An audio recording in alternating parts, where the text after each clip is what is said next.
The park was my secret refuge, a place where the noise of the world faded into a background hum, leaving only the rustling of leaves and the occasional chirping of birds to fill the silence. It was a place where I could be alone with my thoughts, away from the chaos of home and school. But there was one thing, or rather one person, that made the park more than just a retreat. It was the old man and his dog. I first noticed them on a gray afternoon in early autumn. The sky was heavy with clouds, and the air had that crisp, cold edge that hinted at the winter to come. I was sitting on my usual bench under the big oak tree, the one that stood like a sentinel at the edge of the park, its branches spreading wide like a protective canopy. I had a book in my lap, though I wasn't really reading. Instead, I was lost in thought, staring blankly at the pages when I saw them. The old man was thin and stooped, his clothes threadbare and worn. His hair was wild and gray, matching the unkempt beard that framed his lined face. But it wasn't his appearance that caught my attention. It was the way he moved, with a kind of deliberate slowness, as if every step required careful thought. Beside him trotted a large black dog, its fur matted and dull, but its eyes bright and full of life. The dog's tail wagged slightly as it walked, as if it was the only thing in the world that mattered. They didn't notice me as they passed by my bench. The old man's gaze was fixed on the path ahead, his hand resting lightly on the dog's head as if drawing comfort from its presence. They walked together in silence, and there was something about the way they moved, so in sync, so connected, that made me feel an unexpected pang of loneliness. I watched them until they reached a bench on the other side of the park, where the old man sat down with a sigh, the dog curling up at his feet. That was the beginning of my silent observations. I found myself returning to the park every day after school, drawn by the quiet companionship between the old man and his dog. I didn't know why I was so fascinated by them. Maybe it was the way they seemed so at peace with each other, so content in their simple routine. Or maybe it was because, in them, I saw something I lacked. A connection, a bond that I longed for but didn't know how to find. After a few days of watching, I decided to do something. I wasn't sure what possessed me to do it, but the next morning, before heading to school, I slipped an apple into my backpack. It was one of the big shiny ones my mom always bought, the kind that looked almost too perfect to eat. I carried it with me all day, feeling its weight in my bag, as if it was a secret I was keeping. After school, I made my way to the park, the apple still in my bag. I didn't go straight to my usual bench. Instead, I took a different path, one that led me closer to the bench where the old man and his dog always sat. My heart was pounding as I approached, my steps faltering as I neared the spot.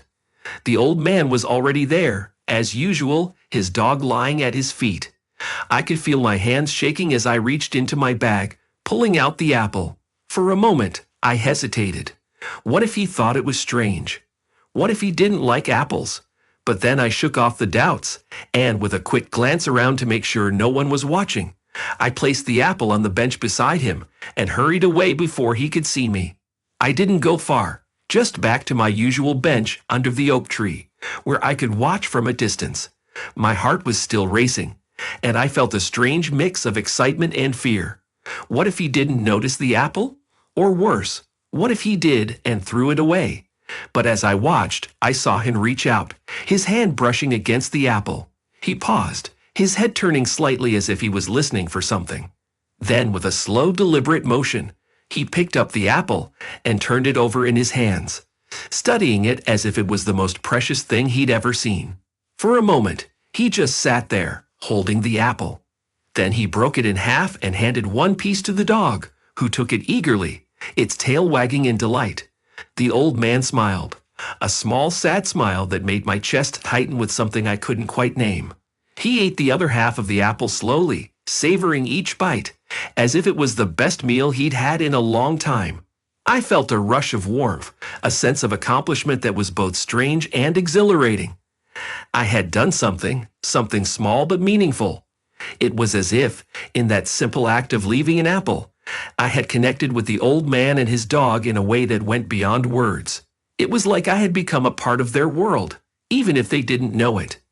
But as the days went by and I continued to leave apples on the bench, something began to change. The park, once a place of solace and routine, started to feel different. The old man's quiet presence, which had once been comforting, now seemed tinged with something darker, something I couldn't quite put my finger on. And then one day, everything changed. I arrived at the park, apple in hand, only to find the bench occupied. But it wasn't the old man and his dog sitting there. It was someone else, a man in a suit, his face hidden behind dark sunglasses, and next to him, a large, imposing figure who stood like a sentinel, scanning the park with cold, calculating eyes. My heart lurched in my chest as I froze, the apple slipping from my fingers and rolling away into the grass. Who were they? Why were they sitting on the bench? And where were the old man and his dog? A sense of unease washed over me, and I knew, deep down, that something was terribly wrong. The park, my sanctuary, had suddenly become a place of shadows and secrets, and I couldn't shake the feeling that I was about to be drawn into something far beyond my control. As I stood there, hidden behind the oak tree, I watched the man in the suit. He looked anxious, his hand gripping the bench tightly, his knuckles white. He kept checking his watch, glancing around as if expecting someone, or something. The bodyguard beside him remained still, his gaze sweeping the park with a look of cold detachment. I didn't know what to do. Part of me wanted to run, to get as far away from the park as possible. But another part of me, the part that had been watching the old man and his dog for weeks, kept me rooted to the spot. I had to know what was going on. I had to understand why everything had changed, why the park no longer felt like the safe haven it once was. And so I stayed, hidden in the shadows, watching and waiting, my heart pounding in my chest as the sun began to set and the park was bathed in the orange glow of twilight. I had no idea what was about to happen, but I knew, with a certainty that chilled me to the bone, that my quiet, ordinary life was about to be turned upside down. The next day, I couldn't shake the feeling of unease that had settled in my chest. The image of the man in the suit and his imposing bodyguard on the old man's bench played over and over in my mind. Who were they? Why were they there? And most importantly, where was the old man and his dog? It was a question that gnawed at me, and I knew I wouldn't find peace until I had some answers. As I made my way to the park after school, the apple tucked into my backpack felt heavier than usual, as if it carried the weight of all my unanswered questions. My feet dragged with each step, my mind racing with possibilities, none of them good. The park, which had once been a place of solace, now felt like a different world altogether, one filled with uncertainty and shadows that seemed to stretch longer than they should. When I arrived at the park, the familiar oak tree loomed ahead, its branches swaying gently in the breeze. But the comfort I usually felt under its protective canopy was gone. My eyes were drawn to the bench, and my heart sank. The man in the suit was there again, sitting exactly where the old man and his dog should have been. His bodyguard stood nearby, scanning the area with a steely gaze, as if daring anyone to approach. I stopped dead in my tracks, instinctively ducking behind a cluster of bushes. I watched them from my hidden vantage point, my mind spinning. The man in the suit was younger than I had first thought, maybe in his early 30s, with slicked back hair that gleamed in the fading light. He looked out of place in the park, his tailored suit too crisp, too perfect for this quiet, unassuming place. He tapped his foot impatiently, his eyes flicking to his watch every few seconds. It was clear he was waiting for someone, or something. My heart pounded in my chest as I tried to make sense of what I was seeing. Why were they here again? Were they looking for the old man? And if so, why? 100 scenarios ran through my head, each more unsettling than the last. I imagined the man in the suit as some kind of villain, maybe a gangster or a corrupt businessman, who had come to the park to settle a score with the old man. Or perhaps the old man was hiding from him, and this man was here to drag him back to some dark past he was trying to escape. As the minutes ticked by, the atmosphere in the park grew more tense. The man's agitation was palpable, his fingers drumming on the bench as he muttered under his breath. The bodyguard remained impassive, his eyes never leaving the path that wound through the trees. They both seemed like predators, waiting for their prey to walk into the trap. I swallowed hard, the apple in my backpack suddenly feeling like a useless gesture, a futile offering in the face of whatever dark business was unfolding before me. But despite the fear gnawing at my insides, I couldn't bring myself to leave. Something held me there, a need to understand, to uncover the truth behind this strange, unsettling scene. The sun dipped lower in the sky, casting long shadows across the park. The man in the suit checked his watch one last time, then let out a frustrated sigh. He stood up abruptly, gesturing to the bodyguard, who nodded in silent understanding. They began to walk away, heading toward the park exit. I let out a breath I didn't realize I'd been holding, relief flooding through me. But it was short-lived. Just as they were about to disappear from view, the man in the suit turned back, his eyes scanning the park one last time. And then they landed on me. I froze, my heart skipping a beat as our eyes met. For a moment, I was sure he had seen me, that he knew I had been watching him the whole time. My blood turned to ice, and I braced myself for the worst. But then his gaze flickered past me, dismissing me as just another kid in the park, not worth his attention. He turned away and continued walking, disappearing into the shadows. I stayed hidden until I was sure they were gone, my body trembling with a mix of fear and adrenaline. My mind raced with questions, but no answers came. All I knew was that something was very wrong. The old man and his dog were missing, and these strangers had taken their place on the bench. The park, which had once been my sanctuary, now felt like a dangerous place, full of secrets and threats I couldn't understand. I waited for a long time before I dared to leave my hiding spot. The park was empty now, the shadows deepening as night approached. I walked slowly toward the bench, my footsteps echoing in the quiet. The bench was just as they had left it, the spot where the old man usually sat still warm. I looked down at the apple in my hand, feeling a wave of sadness wash over me. The old man and his dog were gone, and I didn't know if they would ever come back. But as I stood there, the apple in my hand, a new resolve began to form in my mind.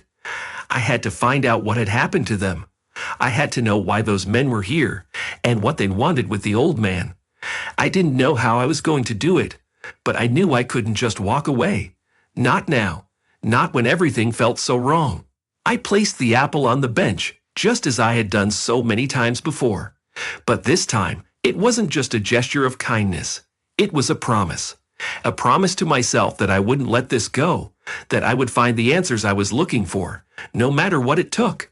As I turned to leave the park, the last rays of sunlight casting a golden glow over the trees, I couldn't shake the feeling that I was stepping into a story much bigger than myself, a story filled with danger and intrigue. And for the first time, I wasn't just a bystander. I was part of it, whether I liked it or not. The next day at school, I could barely focus. My thoughts were tangled with questions that had no answers, and every tick of the clock seemed to drag me closer to something I wasn't sure I wanted to face. What was I going to do if the man in the suit showed up again? And more importantly, what was I going to do if he didn't? When the final bell rang, I bolted out of the classroom, my heart pounding with a mix of fear and determination. I didn't even bother to stop at home. Instead, I headed straight for the park, the apple I had grabbed from the kitchen before school tucked securely in my bag. The crisp autumn air nipped at my cheeks as I hurried down the familiar path, each step taking me closer to the bench that had become the center of this mystery. When I arrived, the park was quiet, almost too quiet, like the calm before a storm.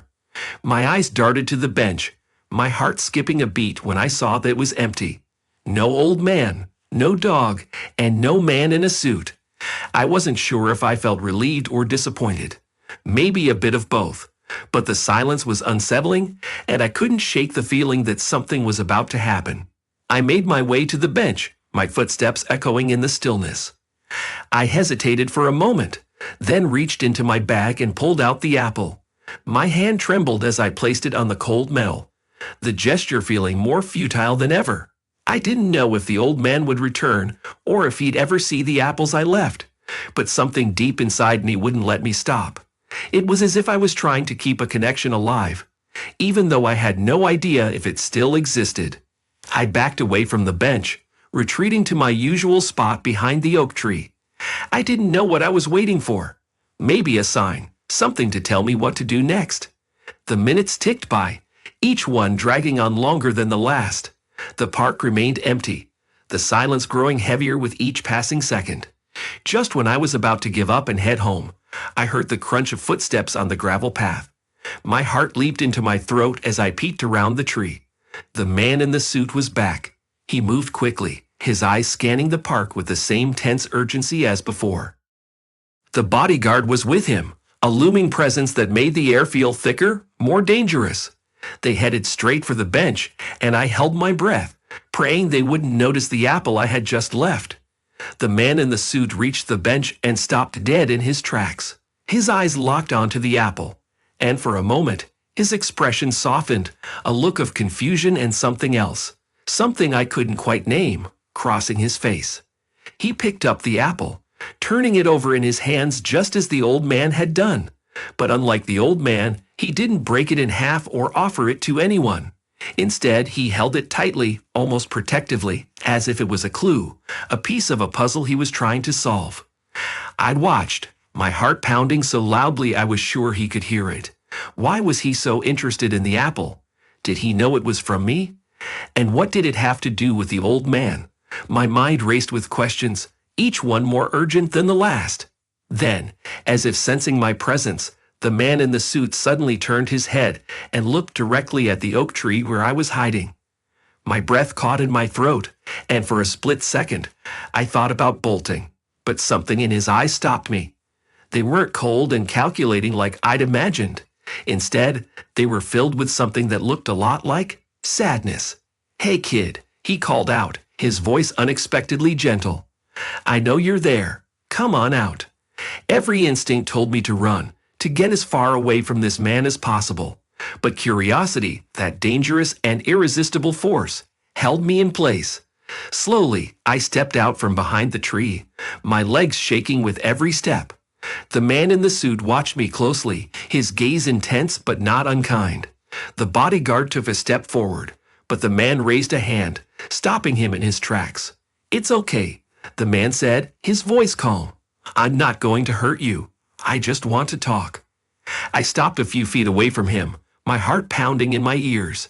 The apple was still in his hand, and he glanced down at it before looking back at me. "You're the one who's been leaving these, aren't you?" he asked. I nodded, unable to speak. My mouth was dry, and my mind was racing with 1,000 thoughts, none of them coherent. He sighed, running a hand through his hair. "I thought so," he murmured, almost to himself. "You're the only other person I've seen around here." He looked at me more closely, as if trying to read something in my face. "Do you know the old man who usually sits here?" he asked, his tone more serious now. I nodded again, finally finding my voice. "Yes," I whispered. "I've seen him every day, until you showed up." The man winced at my words, a flash of guilt crossing his face. "I didn't mean to scare him off," he said, his voice tinged with regret. "I'm looking for him. He's my father." The revelation hit me like a punch to the gut. I stared at him, my mind struggling to process what he had just said. His father? The old man was his father? But how? They seemed like they were from two completely different worlds. The man in the suit, with his wealth and power, and the old man who looked like he had nothing but his dog and the clothes on his back. The man must have seen the confusion in my eyes, because he let out a bitter laugh. "I know it doesn't make much sense," he said, "but it's the truth. I lost touch with him years ago. I was too wrapped up in my own life, too busy chasing success to care about anything else. And then I'd messed up. Big time." He paused, his expression darkening. "I made some bad choices, and I hurt a lot of people. By the time I realized what I'd done, it was too late. My father, he walked away. He couldn't forgive me for what I'd become." I listened, my heart aching for him, even though I didn't fully understand what had happened. There was a pain in his voice, a raw, unfiltered pain that made me realize just how much he had lost. "I've been searching for him," the man continued, his voice dropping to a whisper. "I want to make things right, but every time I get close, he disappears. I think he's avoiding me." My mind was spinning with this new information. The old man, the one I had watched day after day, was someone's father. He had a past, a life, and a son who was desperate to find him. And now, for some reason, I was caught in the middle of it all. I saw him here with his dog. I said, my voice shaky. But then you showed up, and he didn't come back. The man looked at me, his eyes filled with a mix of hope and desperation. Please, he said, his voice barely more than a plea. If you see him again, will you tell me? I just want to talk to him. I just want to apologize. I felt a lump rise in my throat, the weight of his words pressing down on me.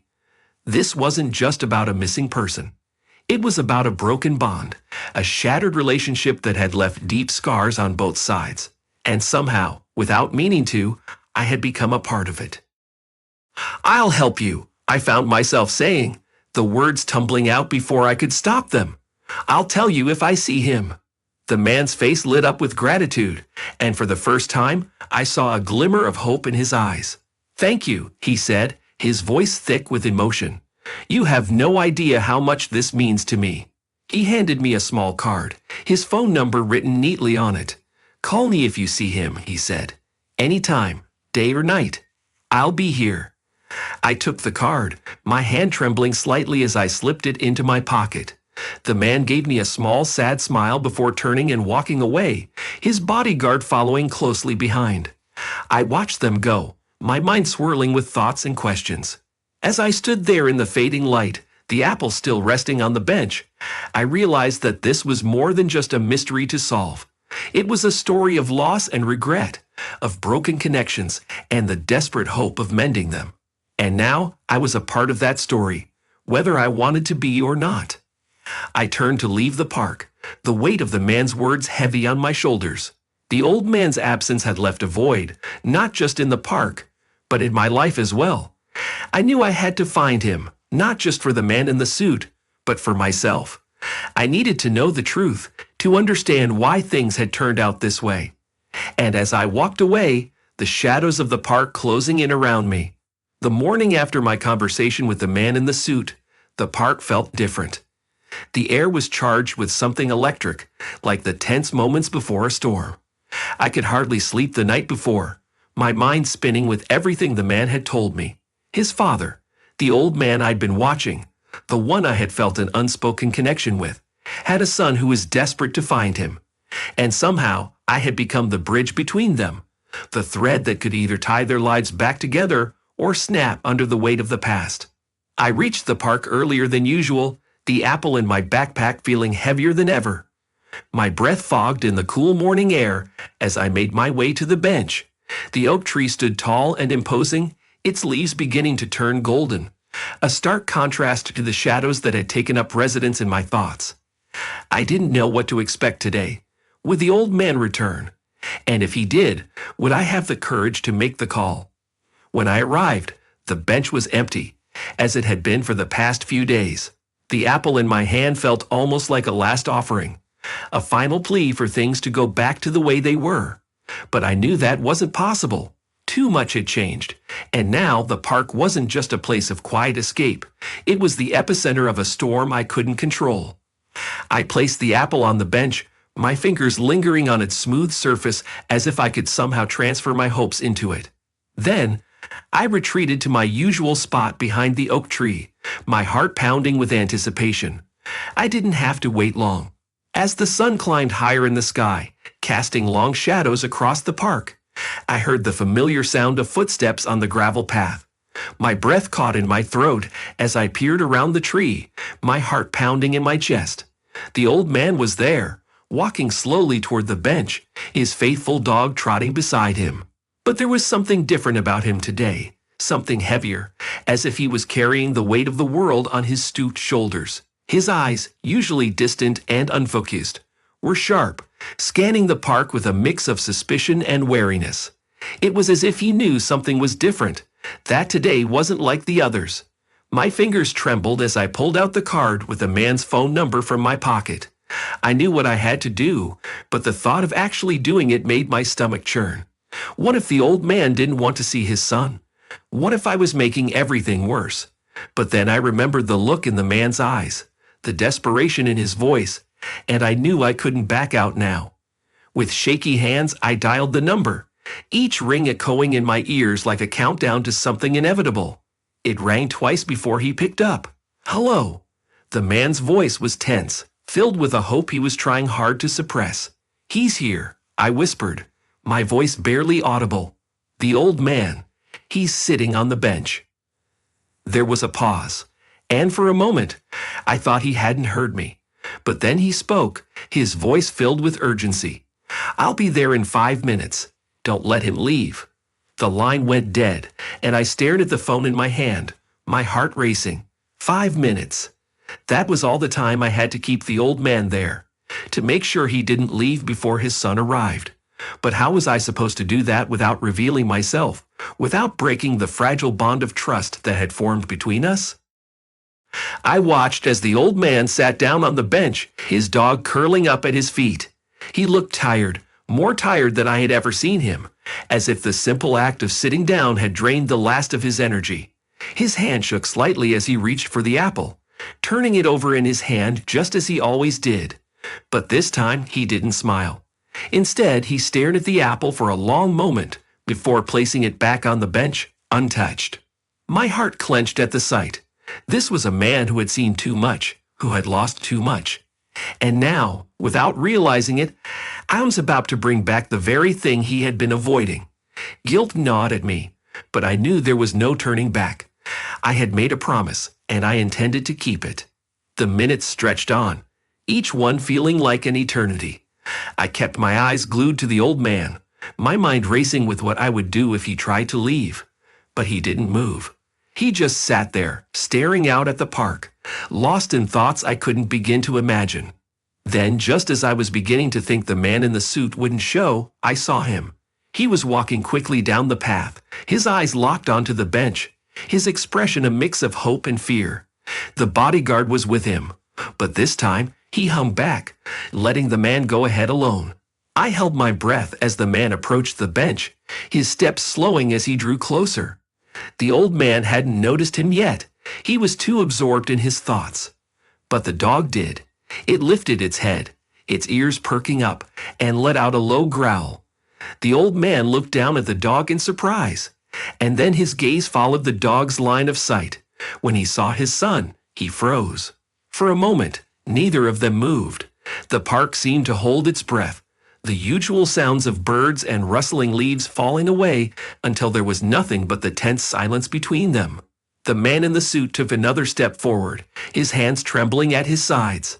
"Dad," he said, his voice cracking with emotion. "It's me." The old man's face was a mask of shock, his eyes wide as he stared at the man before him. "What are you doing here?" he finally managed to say, his voice hoarse and filled with a mix of anger and sorrow.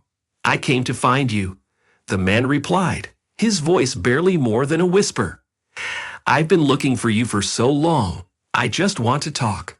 The old man shook his head, his expression hardening. "There's nothing to talk about," he said, his voice flat. "You made your choice a long time ago." The man in the suit flinched as if he'd been struck, but he didn't back down. "I know I did," he said, his voice growing stronger. "And I know I was wrong. But please, just give me a chance to explain." The old man's eyes flashed with something dark and painful. "Explain?" he spat. "What's there to explain? You turned your back on everything that mattered, on your family, on me. And now you expect me to just forgive you." The man's shoulders sagged under the weight of his father's words. And for a moment, it looked like he might give up. But then he straightened, his expression resolute. "I'm not asking for forgiveness," he said quietly.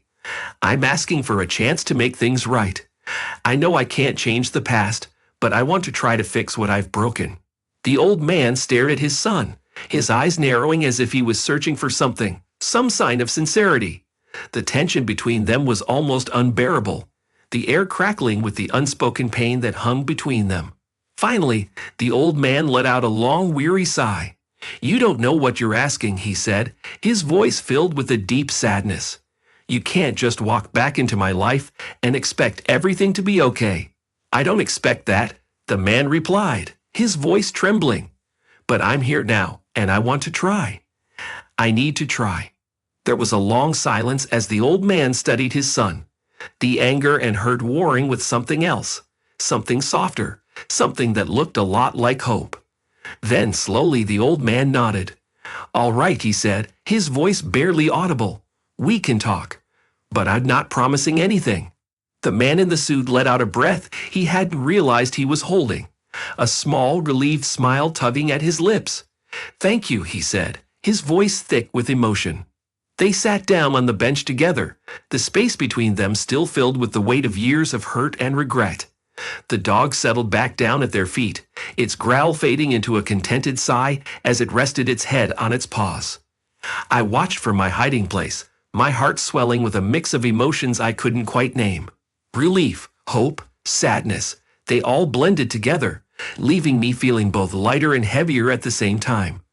I knew this was just the beginning for them, that the road to mending their relationship would be long and difficult, but it was a start, and that was more than I could have hoped for. As the sun began to set, casting a warm golden glow over the park, I quietly slipped away, leaving them to their conversation. I didn't need to hear what they said. The fact that they were talking at all was enough. But as I walked home, the shadows lengthening around me, I couldn't shake the feeling that this reunion, as hopeful as it seemed, was just the calm before the real storm. There were still too many unanswered questions, too many dark corners in the story that hadn't been explored, and something told me that the next few days felt like I was living in a different world. The air in the park, once so familiar, now buzzed with an energy that hadn't been there before. The reunion between the old man and his son had shifted something fundamental, not just in them, but in the park itself. It was as if the place had absorbed their emotions, the pain, the hope, the fragile beginnings of forgiveness, and now held them suspended in the cool autumn air, waiting to see what would happen next. I couldn't stay away. Every day after school, I found myself drawn back to the park, even though part of me was terrified of what I might find. Would the old man and his son be there? Would they be talking, laughing even? Or would they have disappeared again, leaving me with nothing but the weight of their unresolved story? The first day after their reunion, the bench was empty when I arrived.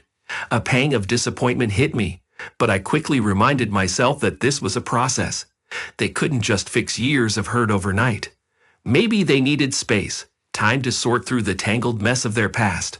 But the second day was different. As I rounded the familiar curve of the path, I saw them, sitting together on the bench, the old man and his son, deep in conversation. The dog lay at their feet, its eyes half closed in contentment.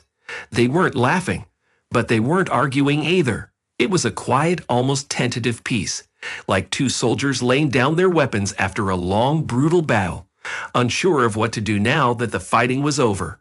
I didn't dare approach them. Instead, I watched from my usual spot behind the oak tree, my heart thudding in my chest. The air was thick with tension, but it was a different kind of tension, one that hinted at the possibility of something better, something new. I couldn't hear what they were saying, but their body language told me everything I needed to know. They were trying. They were really trying. The third day, everything changed. I arrived at the park just as the sun was beginning to dip below the horizon, casting long shadows across the path. The air was cool, with the first hints of winter beginning to creep in. As I approached the bench, my heart lifted when I saw the old man sitting there alone, the dog at his feet, wagging its tail lazily. But as I drew closer, I noticed something different, something that sent a chill down my spine. The old man was holding something in his hands, something small and shiny that caught the last rays of the setting sun. At first, I couldn't tell what it was, but then he turned it over, and I saw it, a small silver locket. He was staring at it intently, his face a mask of deep concentration, as if he was trying to decipher some hidden meaning. Curiosity got the better of me, and I crept closer, careful to stay out of sight. My mind raced with questions. Where had he gotten the locket? What did it mean? And why did he look so troubled as he held it? Just as I was about to retreat to my hiding spot, I heard a rustle behind me. I froze, every muscle in my body tensing as I turned to see who it was. My heart leaped into my throat when I saw the man in the suit standing there. His face shadowed, but his eyes locked onto the old man. He hadn't seen me. Not yet, but I knew I had only seconds to decide what to do. Before I could react, the man stepped forward, his footsteps deliberate but cautious. The old man looked up, his expression shifting from concentration to a guarded wariness. For a moment, they just stared at each other, the air between them heavy with the weight of unspoken words. "What is that?" the man in the suit asked, his voice low, almost hesitant. The old man's grip on the locket tightened, and for a moment, I thought he wouldn't answer. But then he sighed, the sound heavy with resignation. "It's your mother's," he said quietly. "She gave it to me before she died." A shock ran through me as I realized the significance of the locket. This wasn't just a trinket. It was a symbol of their past, of the family they had once been. And now it was here, in the middle of the park, like a ghost that had finally decided to show itself. The man in the suit looked down at the locket, his expression unreadable. "I didn't know you still had it," he said, his voice thick with emotion. I thought you would have gotten rid of everything that reminded you of her." The old man shook his head, his eyes clouded with a sadness that seemed to stretch back through years of pain. "I couldn't," he said. "I tried, but I couldn't. It was the only thing I had left of her, the only thing that kept me going after she was gone. And then, after you left," he trailed off, his voice breaking. The man in the suit looked like he wanted to say something, but the words wouldn't come. The silence between them stretched on, filled with the ghosts of the past that neither of them could escape. I felt like I was intruding on something deeply personal, something that wasn't meant for my eyes. But I couldn't look away. This was the heart of their story, the reason for all the pain and distance that had grown between them. And now, with the locket between them, it was all coming to the surface. Finally, the old man spoke again, his voice barely more than a whisper. "I kept it because I hoped one day you'd come back. That we could. I don't know, start over." The man in the suit reached out, his hand trembling as he touched the locket. For a moment, he just stood there, his fingers brushing against the cool metal as if trying to absorb the memories it held. Then, with a deep breath, he looked up at his father, his eyes filled with a determination I hadn't seen before. "We can start over," he said, his voice steady. "I want to. I don't know how, but I want to try." The old man stared at him, his expression softening ever so slightly. "It's not going to be easy," he said, the weight of his words heavy in the air. "There's a lot to forgive." "I know," the man replied, "but I'm willing to do whatever it takes." A long silence followed, the two men standing on the precipice of something fragile, something that could either break them apart or bring them together. The air was thick with tension, and I found myself holding my breath, waiting for one of them to make the first move. Then slowly the old man nodded. "Okay," he said, his voice rough but filled with a cautious hope. "Let's try." They sat down on the bench together, the locket resting between them like a fragile bridge to the past. I watched from the shadows, my heart pounding with a mix of emotions I couldn't quite name. Relief, joy, fear, they all blended together, leaving me feeling both elated and anxious. This was the beginning of something new, something that could change everything. As the last rays of the sun dipped below the horizon, casting the park in a warm, golden glow, I saw the man in the suit pull out a piece of paper from his pocket. He handed it to his father, who took it with a curious look. "What's this?" the old man asked, unfolding the paper. "It's the deed to the old house," the man said quietly. "Mom's house. I bought it back. I thought, maybe we could go there, together." The old man's hands shook as he looked at the paper, his eyes filling with tears. You bought it back," he whispered, his voice choked with emotion. The man nodded, his own eyes glistening. "I thought we could fix it up, make it ours again. It doesn't have to be like it was, but maybe it can be something new." The old man looked at his son, his face a mixture of disbelief and hope. Then slowly he nodded. "I'd like that," he said, his voice thick with emotion. "I'd like that a lot." They sat there in silence, the weight of the past slowly lifting as the promise of a new beginning took its place. The park, once filled with shadows and secrets, now felt lighter, as if the ghosts that had haunted it for so long were finally at peace. I watched them from the oak tree, a sense of quiet satisfaction settling over me. This was what I had been waiting for, what I had hoped for from the very beginning. But as I turned to leave, a new thought crossed my mind, one that sent a shiver down my spine. The park wasn't the only place filled with secrets. There was still so much I didn't know about the man in the suit, about his father, about the life they had left behind. And now, as they prepared to start over, I couldn't help but wonder what other shadows might be lurking in their past, waiting to come to light. As I walked away from the park, the shadows lengthening around me, I knew this wasn't the end of the story. It was just the beginning of a new chapter, one that could bring either healing or more pain. And somehow, I knew I was going to be a part of it.